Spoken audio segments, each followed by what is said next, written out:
मैं गर्व से कहता हूं मैं हिंदू हूं और मैं हिंसक नहीं हूं। मैं गर्व से कहता हूं मैं हिंदू हूं और मैं हिंसक नहीं। आप हिंसा मत करिए। मैं हाथ जोड़ के कहता हूं आप हिंसा मत करिए, प्लीज। शाब्दिक हिंसा मत करिए। सब लोग शांत होकर बैठिए। राहुल जी ने ऑन रिकॉर्ड कहा है जो अपने आप को हिंदू कहते हैं वो हिंसक है। सभापति महोदय, तीसरी बार मोदी जी की सरकार बनी है और हर जगह खुशी का माहौल है। हम भी खुश हैं, स्वाभाविक रूप से सरकार बनी, हम खुश हैं। देश की जनता तो खुश है ही कि मोदी जी की सरकार बनी। और विडंबना देखिए, जिनको हम सोच रहे थे कि दुखी होंगे कि हमारी सरकार बनी है और उनकी सरकार नहीं बनी, वो भी खुश है। तो मुझे तो समझ में नहीं आ रहा है, अगर चहुंदिक दिशा में खुशी का वातावरण है, हम खुश, देश खुश, वो भी खुश है, तो खतरे में कौन है और भयभीत कौन है? किसी को भयभीत नहीं होना चाहिए बंधु। आप तो खुश हैं, आप तो खुशी जाहिर कर रहे हैं। और डबल खुशी तो हमारे पास है। हमारे पास खुशी इस बात की भी है कि हमने सरकार बनाई है और खुशी इस बात की भी है कि एलओपी राहुल जी बने। डबल खुशी है। और एक राहुल जी नहीं बने हैं, दो राहुल जी। आज एक राहुल जी ने कहा मैं आज एक नहीं हूं, मैं दो।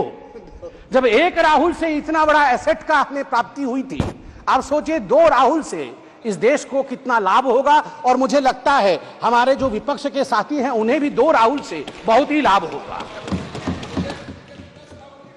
नहीं, अच्छी बात है। देखिए, राहुल जी एक एसेट हैं, इसमें कोई दो मत नहीं। मुझे लगता है विपक्ष के मेरे साथी भी इससे सहमत होंगे कि Rahul ji is an asset. Now we have double assets. बंधुगण, मुझे कष्ट इस बात का होता है, मित्रों, मुझे कष्ट इस बात की होती है कि ये दुखी इस विषय से नहीं है, ये दुखी इस विषय से नहीं है कि सरकार उनकी नहीं बनी। बिकॉज आज राहुल जी ने कहा है कि मैं खुश हूं, we are happy and we are contented. हमें खुशी है कि हम अपोजिशन में है। वो दुखी इस बात से नहीं है कि सरकार उनकी नहीं बनी। वो दुखी इस बात से है कि ये डूब क्यों नहीं रहे हैं, इनका 400 पार क्यों नहीं हुआ है।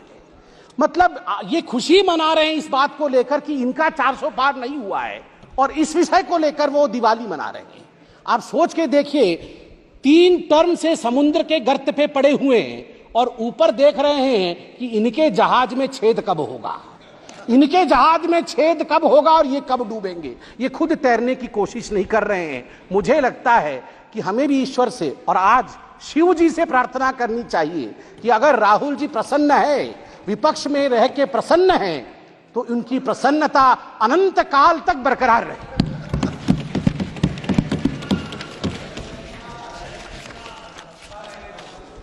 सभापति महोदय, मैं पहली बार सांसद बन के आया हूं। इससे पहले आप लोगों ने कई बार टीवी में देखा होगा।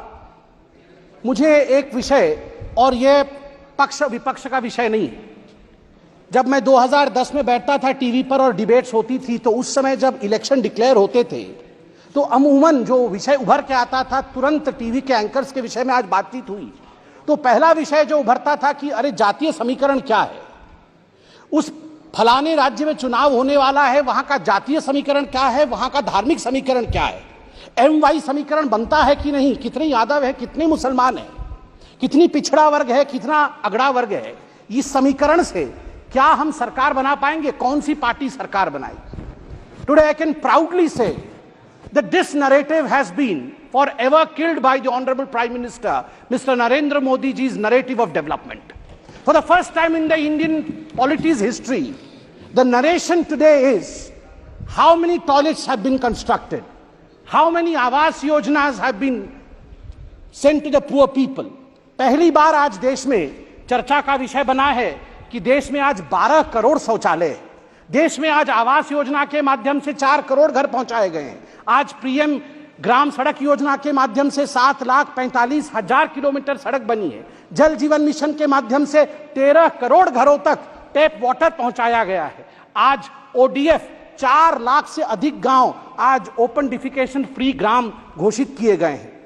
किसान सम्मान निधि आज लगभग 11 करोड़ 47 लाख किसानों को 3 लाख करोड़ रुपए उनके अकाउंट में डायरेक्ट बेनिफिट ट्रांसफर के माध्यम से दिया जा रहा है। Soil health card 23 crore soil health card बनाए गए हैं। उज्ज्वला के माध्यम से 9.5 करोड़ लोगों को गैस कनेक्शन दिया गया है। सबसे बड़ी बात है कि डीबीटी के माध्यम से लगभग 32 लाख करोड़ रुपए लाभार्थियों को दिया जा रहा है। याद करिए, एक ऐसा समय था जब तत्कालीन प्रधानमंत्री राजीव गांधी कहते थे मैं 100 पैसे भेजता हूं, 1 रुपए भेजता हूं, तो मात्र 18 पैसे नीचे पहुंचते हैं, बाकी बीच में ही समाप्त हो जाते हैं। आज मैं गर्व से कह सकता हूं कि प्रधानमंत्री नरेंद्र मोदी 100 पैसे पहुंचाते हैं तो 100 का 100 पैसा गरीब तक पहुंचता है, उसके अकाउंट तक पहुंचता है, कोई बिचौलिया खा नहीं सकता है। सभापति महोदय, आज डेमोक्रेसी को लेकर, लोकतंत्र को लेकर बहुत सारी बातें हुई।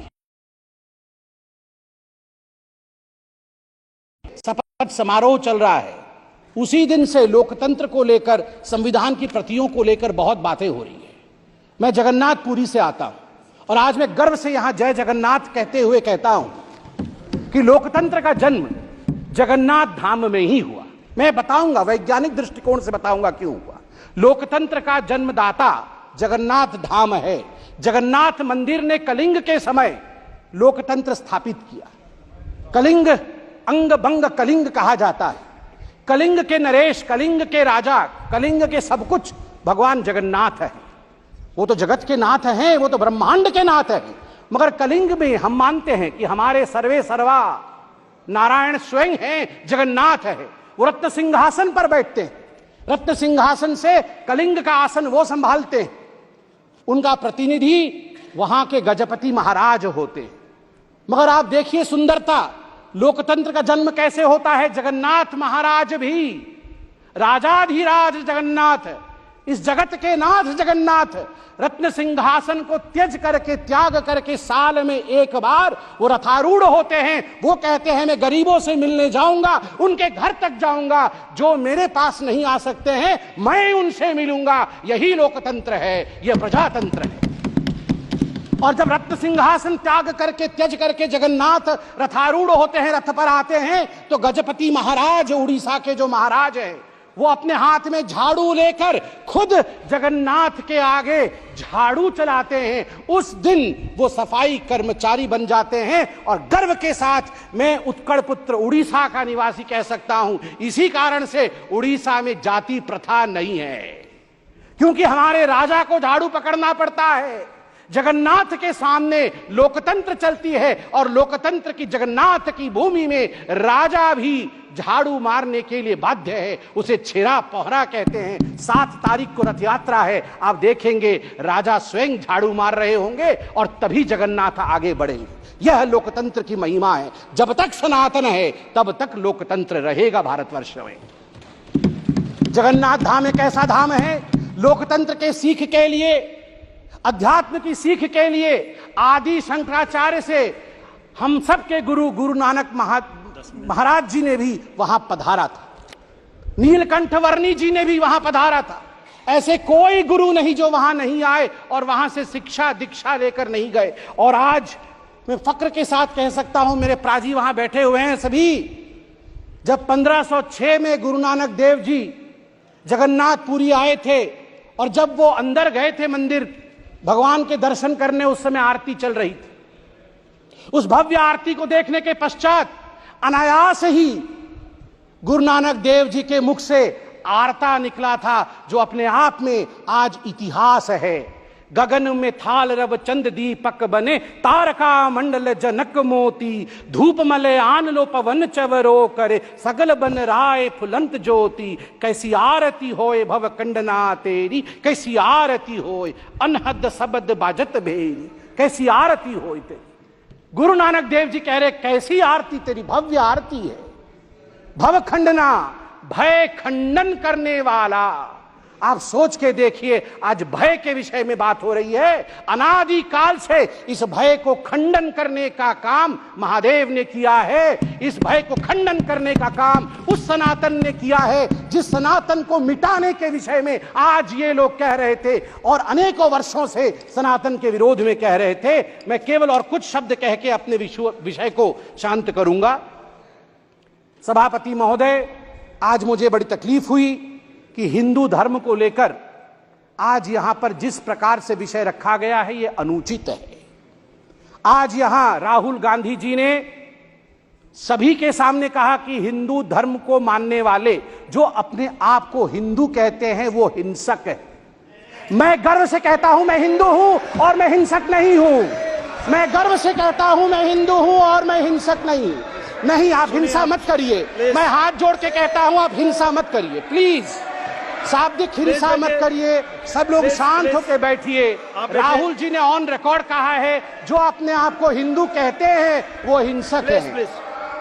ऑन रिकॉर्ड राहुल जी ने कहा है जो अपने आप को हिंदू कहते हैं वो हिंसक है। मैं ये कह दूं यहां पर हिंदुओं ने कभी हिंसा नहीं की। सर्वे भवन्तु सुखिनः सर्वे सन्तु निरामया सर्वे भद्राणि पश्यन्तु मां कश्चित् दुःख भाग् भवेत्। हमेशा ब्रह्मांड की कल्याण की चिंता हिंदुओं ने की है। मुझे कष्ट इस बात का भी हुआ कि डीएमके ने आज हिंदुओं पे पुनः यहां आघात किया है। राजा साहब ने अपने भाषण में यह कहा कि हिंदू महिलाओं को एनस्लेव करती है। नहीं, हिंदू महिलाओं को देवी के रूप में पूजा करती है, उपासना करती है। दुर्गा, सरस्वती, लक्ष्मी, विमला ये माताएं हैं हमारी। हमने कभी एनस्लेव नहीं किया है। ये बहुत गलत है। और मुझे लगता है राहुल गांधी ये नहीं जानते हैं कि शिव जी त्रिशूल क्यों रखते हैं। राहुल गांधी जी ने कहा शिव जी का त्रिशूल नॉन वायलेंस का त्रिशूल है। ना राहुल जी, हमारे सभी देवी देवता एक हाथ में शास्त्र रखते हैं और दूसरे हाथ में दंड या शस्त्र भी रखते हैं। यदि शास्त्र का पालन ना हो, धर्म का पालन ना हो, तो फिर शस्त्र उठा करके दंड देने का संवैधानिक प्रयोजन अनादिकाल से हमारे देवी देवताओं के पास था। इसलिए भय बिनु प्रीति नहीं हो सकता है। प्रीति करना होगा, इस देश से करना होगा, इस देश का जिंदाबाद करना होगा। चिल्लाइए मत, पीछे वो बैठे हैं जिन्होंने जय फिलिस्तीन कहा था। प्लीज आप बैठिए। ना, बिल्कुल सही कह रहा हूं जी। आपने यहाँ शपथ में जय फिलिस्तीन कह दिया। मुझे तो डर इस बात का है कि वह दिन भी दूर नहीं जब आप में से कोई यहाँ जय पाकिस्तान भी कह दे। भरोसा नहीं है। जय फिलिस्तीन कह सकते हैं तो जय पाकिस्तान भी कह सकते हैं आप लोग। आप लोग धिक्कार का विषय है, धिक्कार का विषय है। यदि आप जय फिलिस्तीन कह सकते हैं, यहाँ पर जो संवैधानिक प्रक्रियाएं हैं उसको ताक पे रख करके आपने जय फिलिस्तीन कहा, कल को जय पाकिस्तान कैसे नहीं कह सकते हैं? कह सकते हैं। और आप लोगों ने कहा सेंगोल हटा दीजिए। आप लोगों ने कहा सेंगोल हटा दीजिए। सेंगोल मतलब समझते हैं आप? सेंगोल एक तमिल शब्द है जिसका अर्थ है सिमाई। सिमाई मतलब राइटियसनेस, न्याय का दंड है। ये धर्म का दंड है। धर्म मतलब हिंदू, मुस्लिम, सिख, ईसाई नहीं। धर्म मतलब धारयति इति धर्म, जो धारण करता है न्याय को वो धर्म है। ये दंड न्याय को धारण करता है। ये कभी ना हटेगा, ना हटने की इसके स्वप्न कोई देख सकता है।